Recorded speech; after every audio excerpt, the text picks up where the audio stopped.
we should point out there isn't a White House bill per se. There are ideas. The Congressional Budget Office can't even score what the White House put out this week yet because they said there aren't specifics. And usually people negotiate over a specific bill that's laid out.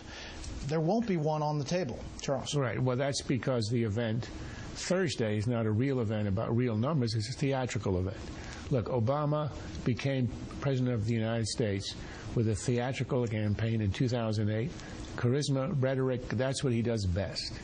He then tried a year of governing. He didn't succeed very well. So he's returning to theater Thursday. And I think it's going to help him. I think he's likely to come out ahead as he did when he met with the House Republicans in Baltimore. And his idea is you pivot off that with the bump you get, the confidence, the morale it infuses in your troops in the Senate and the House, and you go and you attempt reconciliation. Well, about that, reconciliation, and it's this process.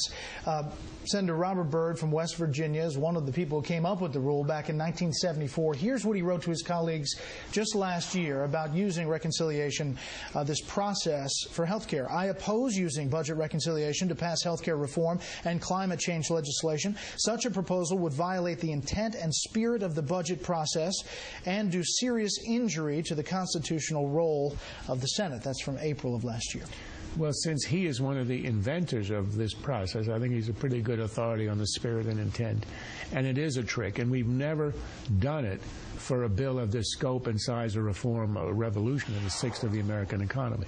However, it's not illegal, and I think it's still possible. Look, I think the reason Obama's trying this is not because he wants to placate his left and show that he gave it the college try.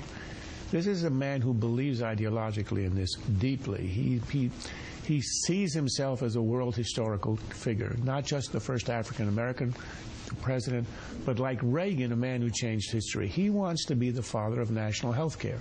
And if this is passed or jammed or rammed, ultimately, we are going to end up with a Canadian system or a British system, and he'll be remembered as the man who did it.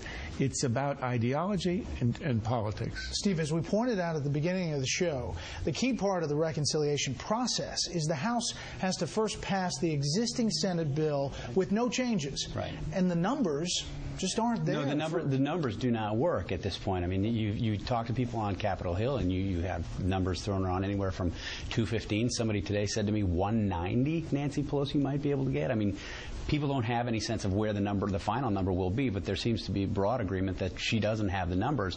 But just to Charles' point briefly, I agree that, I think that he would like to have passed this as a president. But if he were that committed to it all along, why did he take an entire year letting everybody else do the details without this is the first time the president has really weighed in with any kind of specifics, and now we've only got 11 pages worth of specifics at that. I think the answer is he misread the Clinton experience. He interpreted it as if the president imposes or proposes a plan, it gets torn apart and you fail. And he thought, I'll do it the reverse way, but he overread the lesson. He did it entirely too much, handing it over to the barons in the House and the Senate, and he was stuck with two monstrosities.